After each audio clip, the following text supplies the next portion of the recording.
Alright y'all, we back with another video, and in today's video I'm going to be showing you guys how to set alerts on TradingView. This is going to be a very basic, straightforward tutorial video. Won't make it too long, but I'm going to show you all how to be using indicators and how to set alerts on them for those that are completely new to trading. Now first off, to even set basic alerts in general on TradingView, you can either go to the right here where price is. You should have this plus button, and all you do is just hit add alert. So if you want alert at a specific price point, all you do is click that add alert and you get this line. If you right click while hovering over the line, you get these options to pause alert, which means you can resume it later on in the settings, which I'll show you guys in a bit. You can edit it to these potential options. And last but not least, you can just delete it. And if you want to delete the alert line, you can, right? I'd personally keep the alert line so it's visible. And then you can also change the alert color, which I don't mess around with that. So that's one option. Option two is you do Control A on your keyboard, or sorry, not Control A, Alt A on your keyboard. If you're on Mac, you'd have to look up the equivalent of that. I'm not too sure. I'm on Windows personally, so it's just Control A, and it does the exact same thing, right? So wherever you want to put your mouse, wherever you want price to be, just hit Control A, and boom, you can really get this. That's what I typically do. I typically just use a shortcut if I want to set alert at a POI or zone or whatever strategy you're trading. To me, it doesn't matter what you're trading. Just stick to your system. And if you want to learn my system, again, I have the course and all the resources you need down below on my website. That works. If you need something that just generally works, that you can just follow, do that. But yeah, that's how you set basic alerts in TradingView. And I'll show you guys quickly a trade log real quick, actually. So basically, when you set an alert, right, if you go to the right side, you can see where it shows a clock icon on the right. If you click that clock icon, you're able to see alerts, and it literally shows you the exact alert that you set. And if I delete this, it will disappear. Log is essentially a log of past alerts. So you can also delete alert records if you like. I don't think it really improves performance or memory by much, so you can keep them or just sweep them. I just sweep them from time to time in case my TradingView does want to lag for some reason, but typically this doesn't really take up cause too much issues. So this is a log of previous alerts that did get fired and hit. Now, what do you see on here? Though right here you see all these different types of alerts for me, and you're wondering probably, what are these alerts? Are these alerts that I'm just mainly putting on session highs and lows? And if I was to answer that question, no, it is not. These are alerts that I've put in to indicators. So let's check out these indicators first. We'll go over my first indicator here that I mainly use. And again, all this information is going to be in the all-in-one indicator package on my website. If you're interested in checking out the indicators, I made tooltips to help you guys obviously read each indicator setting in case you're confused about any of them. You know, I go very in depth into detail on every single setting if you need to. But yeah, this is a very basic kill zone indicator. The reason why, by the way, guys, I made these indicators is I don't like the ones in the community section of TradingView. A lot of them are either lacking features, aren't robust, not what I'm looking for, or there's messy. So I basically decided to code my own and make my own and customize it to my liking, and that's what I use on a daily basis. I don't use any other indicators aside from these four every single day to make money. So you know, these are default settings, of course, and basically to set an alert here, you just click on these three dots where it says more, and all you do is click add alert. And I believe that says Alt A as well. So I think if you click on this real quick, you hit Alt A, you can also just go straight into alert settings. So you don't even have to click twice. You can just click on the indicator, or in fact, yeah, you had to click on it. Okay, you had to click on it and then Alt A, whatever the keyboard shortcut is for you, and then you get this pop up. So now for me here, I can choose which indicator I have so far to add alerts to. So I'll just pick, you know, the kill zone, which we're on right now. And look, you can literally choose what symbol here. And of course, you want to be on the symbol, obviously, that you're going to set alerts at for. So on my NQ, if I want to set alert on NQ, what I just want to set the alert condition to, if we sweep New York session high, low, 80 session high, low, London session high, low. These are conditions that I programmed into the indicators so you guys can just passively trade without having to mainly sit the chart and wait for London session high or any of these session high liquidities, major liquidity areas with higher probability trades to essentially sweep. You just have these alerts set on this that continuously run. change this only once. You can read the TradingView description if you like, but if you wanted to continuously run every time, I have Boolean check flags also in terms of variables to reset them so they don't fire multiple times within a single session. They only fire once.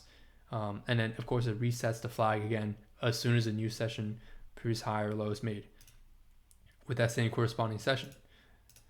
But so basically, you would probably only want to have this set at once per bar close. Actually, not once per bar close. It would be once per bar or once per minute. Once per bar close just means it has to wait for the current time frame candle to close.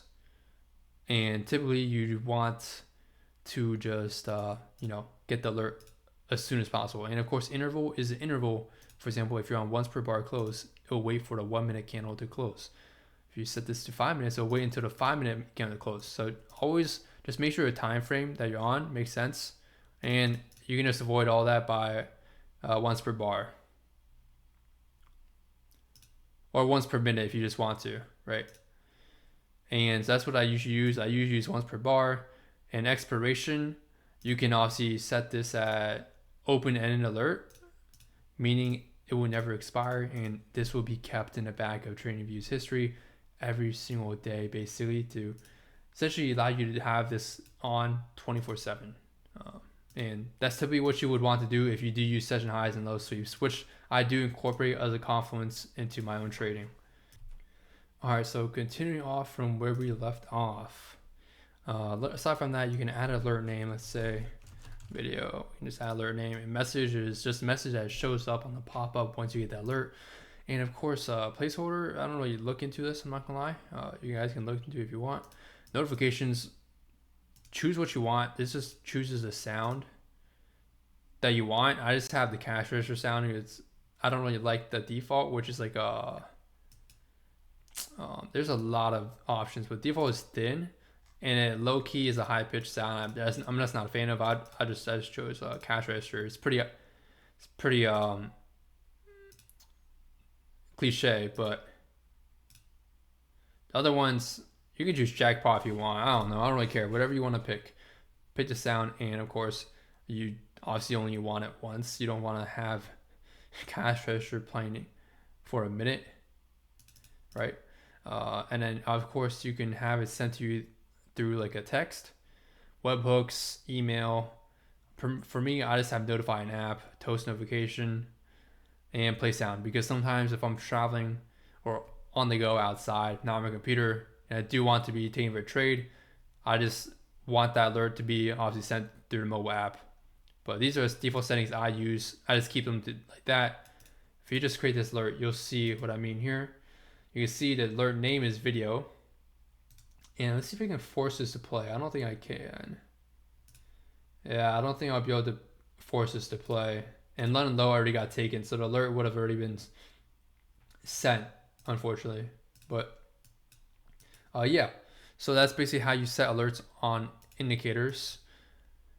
And of course, you could do the exact same, by the way, for the other session highs and lows. But it's pretty straightforward. My other indicators for the POI, what I have is you can set alerts for any bearish POI that's mitigated or bullish POI that's mitigated. So if your bias is shorts, you're looking for shorts for the day, for example, or within your session, just have bearish POIs as a condition, and it'll just send an alert whenever a valid bearish POI or zone gets mitigated. And this is completely automated, by the way. You don't need to do anything on your end. In fact, we can even test it here. If we do go up bearish and hit this POI here, we'll have it and see if it does, but I'm probably gonna end this video real soon. But yeah, you just do something like that, and then of course you just have it active right there on that time frame, right? And then of course, if you're bullish, you choose bullish or any POI. It just sends alerts for both. Whether bearish or bullish gets mitigated, you get that alert through your phone, through the desktop, any of that, all of that. For watermark, I don't have anything here for alerts. Yeah, see, if I don't have anything code for alerts, it won't show up anything. So make sure, again, the indicator does have code for an alert condition function. If it doesn't have that function, and you might not even know that because sometimes they don't show a source code. And I think a lot of indicators don't show a source code that are in community. I'm not entirely sure. I never really looked too in depth into those. But if it doesn't show the source code, then yeah, you won't be able to know. But you'll be able to know if you just check to see if you can add alert. This is the last alert here. It's very straightforward. It's basically just previous day high. If previous day high gets taken out, it sends the alert. If previous day low gets taken out, it sends the alert. And then there's also daily 50% reached. So if 50% of the daily candle gets reached, it sends an alert. In this case, look at how perfect daily 50% reacted. We reacted off to 50% of daily candle, and we had a very nice trade that you could have potentially hit TP already at the flip right here, right? So 50% of the range is extremely important, and I use it for literally everything factorly, whether on a lower time frame, external structure, if I'm taking a scalp, things like that. So yeah, that's basically the gist of today's video. Just how to set alerts. I don't think there's anything too much else to go over. Again, if you want to delete alerts, you can just hit the trash can button here. If you want to edit them in case you want to change the settings, you can. But aside from that, man, I think that's basically it for the alerts. Let me know if you guys have any questions down below in the comments, and I'll see y'all in the next one.